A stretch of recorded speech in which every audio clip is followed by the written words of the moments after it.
বায়ুসেনার পর এবার বড় অভিযানে ভারতীয় নৌসেনা। পাকিস্তানের আস্ফালনে জবাব দিতে এবার তাদের দিকে এগোচ্ছেন নৌসেনার 26টি জাহাজ।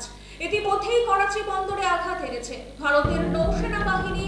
1971-এর পর ফের একবার ভারতের আঘাতে জ্বলেছে পাকিস্তান। এবার যুদ্ধ জাহাজ এগোচ্ছে পাকিস্তানে।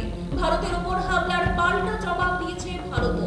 AS-400 সুদর্শন চক্র ভেদ করে পাকিস্তানি ড্রোন ঢুকতে পারেনি। আকাশে ধ্বংস করে দেওয়া হয়েছে সব ড্রোন মিসাইল।